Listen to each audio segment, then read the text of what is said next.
The Indian real estate has never been known to be strategically very smart, but with Union Budget 2022, they seem to have fallen in their own trap, their own narrative trap.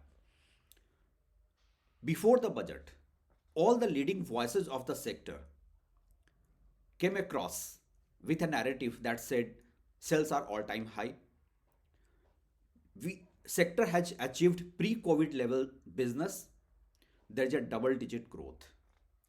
The voices of optimism were so high that they claimed to touch 1 trillion size of the business by 2030.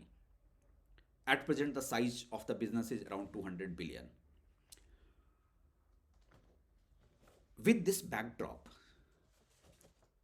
the union budget did not give any relief to this sector. The idea behind the policymakers probably was that when the sector is doing so pretty well without any policy incentive, then why should it be given a policy incentive? It would be better to divert that budget to those businesses, to those industries who are crying for help. Post budget, most of the developers have privately admitted that they have fallen in their own narrative trap.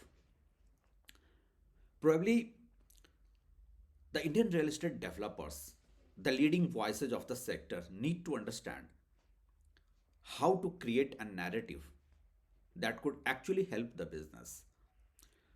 They should learn something from mutual fund industry. When the acceptance of mutual fund was so very low in India, the Mutual Fund Association came out with a narrative mutual fund sahi hai. It changed the way people used to look at the mutual fund. That was uh, more fact than fiction. There has been another campaign in the past when there was public sentiment against cola companies after an expose that it has hazardous health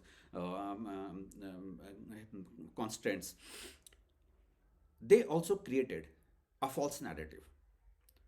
Their narrative was more of fiction than fact. They distorted the fact, but they could somehow gain acceptance in public that a little bit of sugar is not bad.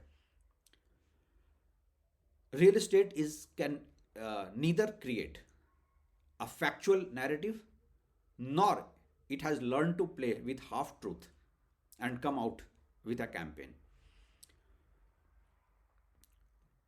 Strategic narrative is something which Indian real estate has to learn if they want to have some level of public acceptance.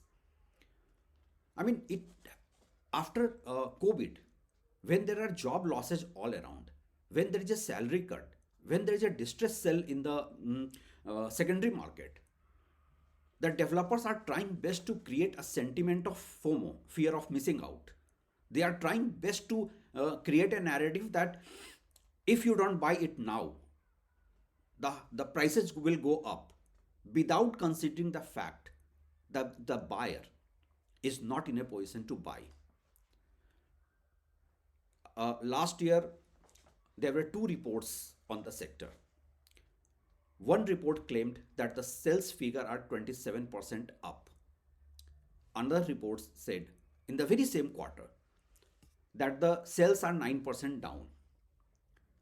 Everybody within the built environment of real estate was taken aback.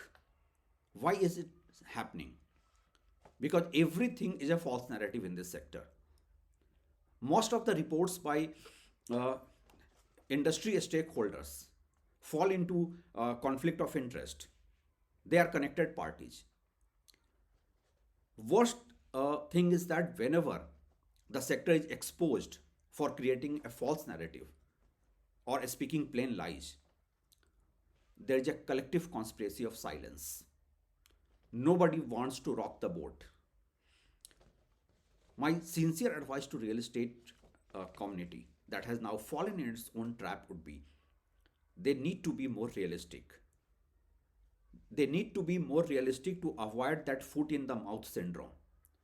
A narrative trap is the worst thing that can happen to any business.